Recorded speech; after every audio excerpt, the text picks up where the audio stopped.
Hey, good afternoon, everybody. Lawrence Michael, Operations Manager for Air Quality Remediation, making another video in our series of the apartment complex remediation and restoration in the basements. We're starting our last basement here. So as always, we'll just give you a quick run through of what we got going on, what, is to be expected. And then obviously at the end of the week, we'll make another video walking through so you guys can see all the changes.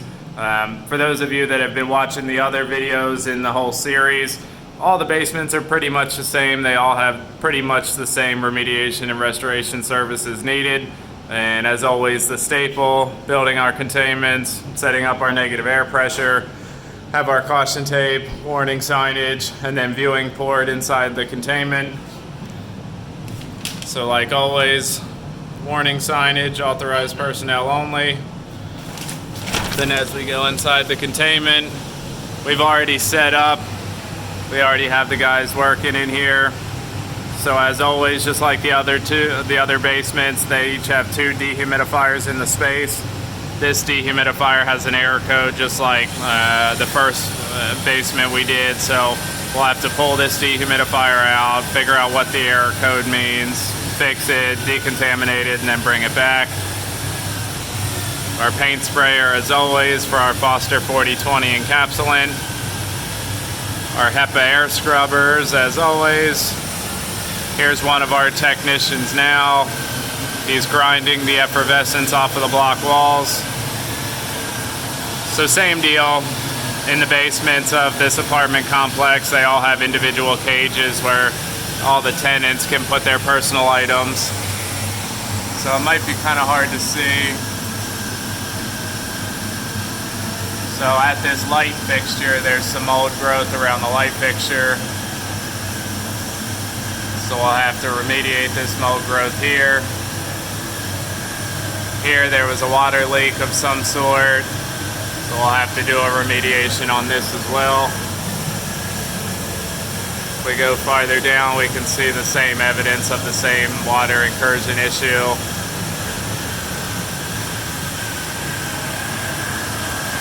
So if we go back to our technician who's grinding all the effervescence off the block walls, he has all his required PPE on. So he has a full Tyvek suit, a full face respirator with P100 filters, Kevlar gloves that are cut resistant, nitro gloves that are protect him against chemicals that we're going to use to decontaminate all the surfaces. We'll just do a quick run through of what each of the cages look like. So this white on the block wall is that effervescence that we'll be grinding off.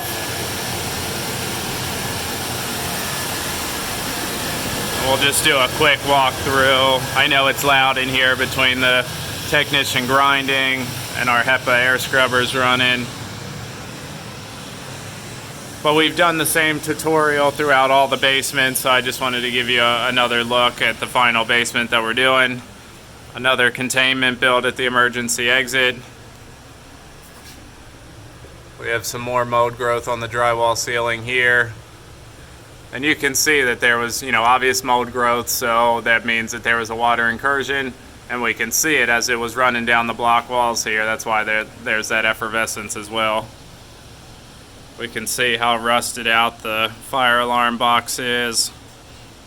So we'll take care of the effervescence and the mold, do the remediation and restoration services, and then a fire protection company will have to come in and address the emergency fire pull tabs, sprinkler systems, stuff like that. And then the electricians will have to come in and do the all the light fixtures and stuff like that.